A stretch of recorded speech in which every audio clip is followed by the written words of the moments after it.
Hello everyone, this is Matt from Real World Review, and today is April Fool's Day, and I'm going to just address that. I'm not going to do any special video for that. Normally I do, but this year I'm going to do something a little bit different. I'm actually going to do some deals that I found on Amazon to show you guys, and yeah, I'm filming at home, so that's the thing. But anyways, let's get started.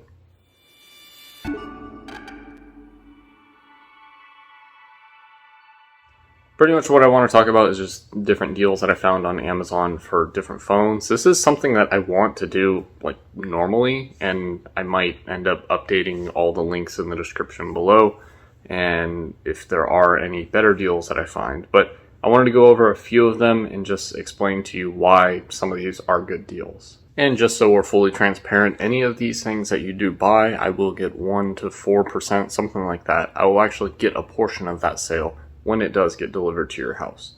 So if you don't want to support me, don't click any of the links, just copy the names and buy it on Amazon yourself, or go buy it on eBay. You might actually find it a little bit cheaper. But if you do want to help support the channel, any purchases that will be done on this or in the affiliate link linked below will benefit the channel and help allow me to make other videos, like review videos, for instance. For example, right now I'm reviewing the S21 Ultra, and obviously I had to come out of pocket to get this phone. It's not really the easiest thing to do, but it is something I do for you. But anyways, let's get to it. So the first one we're going to start with is the S20 FE 5G, and this comes in a few different colors. And the reason that I like this phone is because this is pretty much the S20, but it's just a good version of the S20 and a cheaper version of the S20. This one right now is at $600. I'm pretty sure it's normally at $700, but it is $600 right now. You get an amazing camera like you do on the regular S20. Not as good, but still really amazing. You get the same processor, you get pretty much the same screen. It's actually flat on this one. It's not curved or anything like that. You can actually see it is a little bit bigger than the S20. It's in between the S20 and the S20 Plus. But you still get the same thing. 12 megapixel main camera. You actually get a 32 megapixel main camera. It doesn't entirely mean it's better, but you do get a higher megapixel count on the front camera. Battery life is the same as the S20 5G, and you get 128 or 256 gigabytes of storage. It is expandable, and 5G does not support ultra wideband unless you buy the ultra wideband one, which this one is not. But again, for $600, this is actually a good deal. But at $600 brand new, this is actually a really good deal. You can find them for about $500 used, but again, for $600, that's actually a good price. Then we move on to the Moto G Power. This one is alright. It's only $10 off.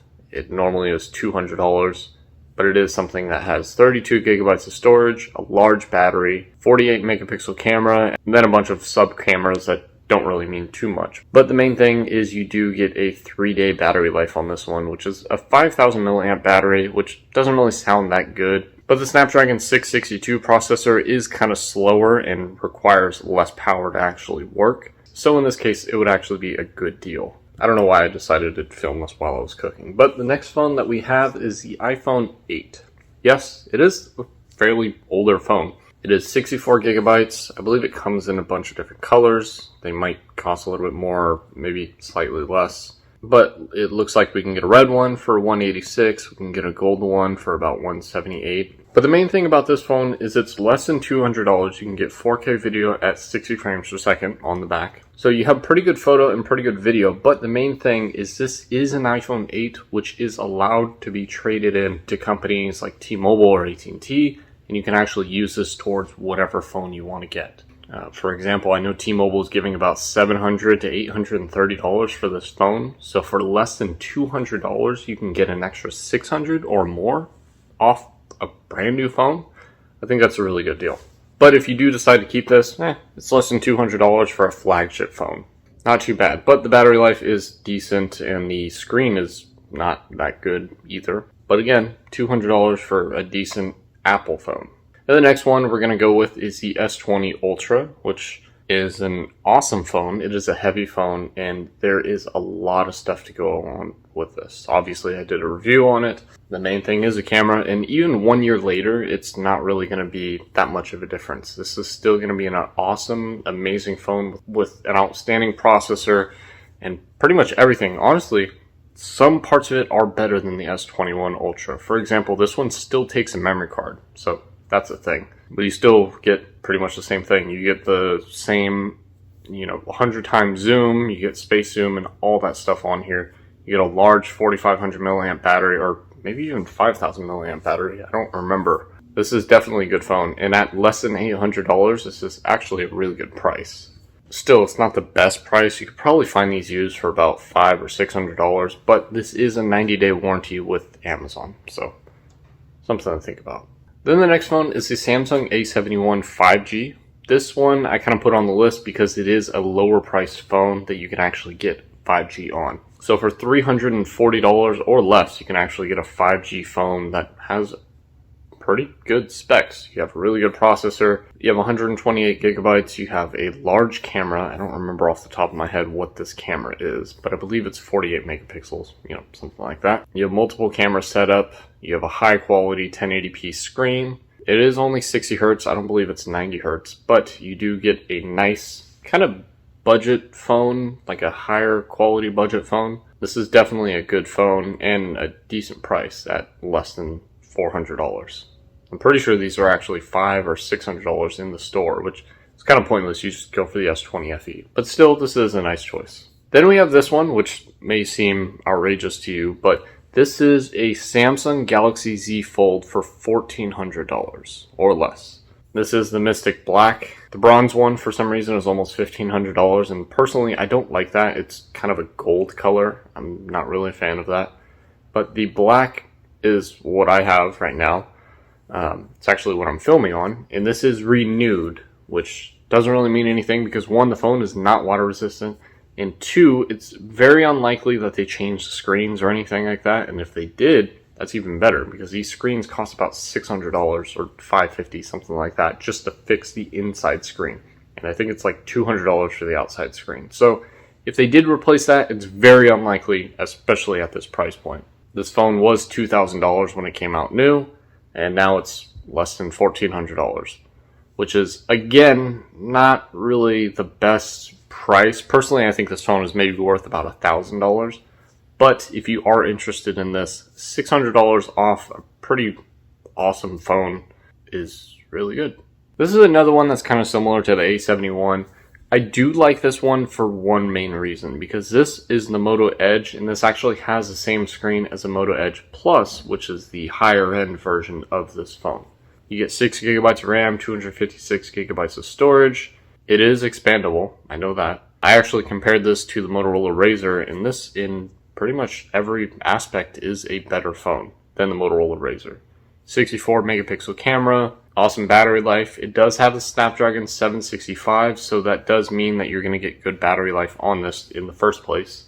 Battery is 4,500 milliamps. The only thing that kind of annoys me is that this is almost $400, so technically the S71 is better in this sense because it is cheaper, but we are getting double the storage, even though they both are memory expandable. So personally, I would think the Samsung one is a little bit better because of software support and just the fact that it's Samsung over Motorola. It's more likely that you're going to have a more reliable phone if you go with Samsung, but I still wouldn't give this one up because you do have a return policy with this, so it's worth checking out. Also, the A71 is renewed. This one is actually a new phone, so something to think about. This next one is the LG V60. This one is kind of interesting as well. You get the 64 megapixel camera, you get the 13 megapixel ultra wide. I don't know what 0.3 megapixels is. I think that's something else. But the main thing is you do get a Snapdragon 865 chip in this phone. You get 8 gigabytes of RAM and 128 gigabytes of storage that is expandable. You get a 1080p OLED screen at 6.8 inches. And you get a 5,000 milliamp battery. All of that sounds really good. The only issue is that this is an LG phone. So pretty much what that means is that you are stuck with LG software. And that means that updates may be delayed, especially because this one is saying carrier was AT&T. I'm not sure if they just put that on there or if it's an AT&T branded phone. Because if it is AT&T branded, they actually make it very difficult for you to do updates. Sometimes actually requiring you to put an AT&T branded SIM card in there. And that's annoying. It doesn't mention anything about it being used, so this does look like for $415 you are going to be getting a new phone. Like I said, it does have a Snapdragon 865 chip, which means that you will get flagship performance rather than the Snapdragon 765, which is lower flagship. Personally, I think this is a better option than any Snapdragon 765. But again, for the price, if you are trying to get technically under that $400 price point, this would not work for you. But it is something to consider, and especially because it does have the option for the dual screen setup. But personally, I don't really think that's a good idea. Next one we have is the OnePlus 6T, and we have two of these. We have one that's 128 gigabytes at $220, and we have one that is 256 gigabytes at $275. It's up to you whether it's worth it or not to make that upgrade jump. Personally, I think most people are going to be fine with 128 gigabytes, but I would like to go for the 256. That's just me. But we are looking at a dual SIM phone with a Snapdragon 845 chip. That is the same chip that's in the Pixel 3s, Samsung S9s, phones like that, which actually is one of the next phones. But at $219, it's actually not that bad. Personally, I loved using this phone, but I do understand that there are going to be some issues with some people, depending on how you look at this phone. The cameras are pretty nice. They're not 48 megapixels or anything like that, but the cameras are pretty nice on this phone. The 4K is actually really awesome on this phone. And the front camera is disappointing. Personally, I think most front cameras on OnePlus phones are disappointing, and that's just kind of how it's always been. You do have a 3700 milliamp battery, but it does support fast charging, and honestly, I never really had any issues when not using the OnePlus charger. Everything kind of just worked fine. It looks like it only comes in midnight black, which personally I have no complaints about, but some people might. It is the matte black, which honestly, I don't see anyone actually having complaints with that. Fingerprint scanner is on the inside of the screen. Yeah, not that big of a deal. Then, like I said, we have the Samsung S9, which personally at $220, I would go with the OnePlus just because of more storage, and I don't know, I feel like it's just a more refined phone on the OnePlus. This one, not so much. You do get water resistance, but it is renewed, so it's pretty much refurbished. So I wouldn't really say that it is water resistant. Something to think about. But you get the same thing, Snapdragon 845 chip, 12 megapixel single camera on the back, no zoom or anything like that. And you get a decent front facing camera. It doesn't support 4K, but neither does the OnePlus. Neither do pretty much a lot of these phones actually, other than the Fold obviously. So I thought this was kind of a good deal, but at $220 I would go for the OnePlus just because you get more memory and you get dual SIM support and more RAM. But if you're looking for something that's kind of solid, Samsung is pretty solid, and you don't really have to worry too much about any issues that go on with that. Then going back to the OnePlus, this OnePlus 7 Pro is a decent deal, and I'll explain to you in a little bit. It is T-Mobile unlocked, so that means that it is a T-Mobile ROM on this phone, so you are getting T-Mobile updates sent to this phone. It's 256 gigabytes of storage with 8 gigabytes of RAM. All sounds good. The only issue, though, is the price. It is a good phone. It's $380, which is not that bad. You are getting a Snapdragon 855 chip. You're getting a 90 Hz refresh rate. Other than the OnePlus 7T Pro, you're getting possibly the best situation for a screen with a pop-up camera, fast processor. Everything is pretty awesome on this phone. The only issue that I have is, other than it being unlocked by T-Mobile, is the comparison to the OnePlus 8, which is a 5G phone with ultra-wideband, which you can get for pretty much the same price. It is 128 gigabytes of storage, it's 8 gigabytes of RAM, it is a 1080p screen, it is a Snapdragon 865 chip, so it is better, the processor itself. The cameras are pretty much the same, they're not going to be too much of a difference, but you are getting 5G support and a faster processor on this phone for pretty much the same price. It is made for Verizon, but after 60 days, Verizon unlocks these phones, so this phone should be unlocked by now. So if you don't have Verizon, I wouldn't really worry too much about this. This also says there's only one left in stock, so by the time I post this video, I don't even know if it's going to be available. But either way, these are some really good phones, but again, like I said, this is T-Mobile branded, and this one only has one in stock. I don't really see any issues with the OnePlus 8 other than that hole punch camera in the corner. I'm not a fan of that. Then lastly, we have the Pixel 4a 5G, which isn't on sale, but $500 is actually a really good price for this phone.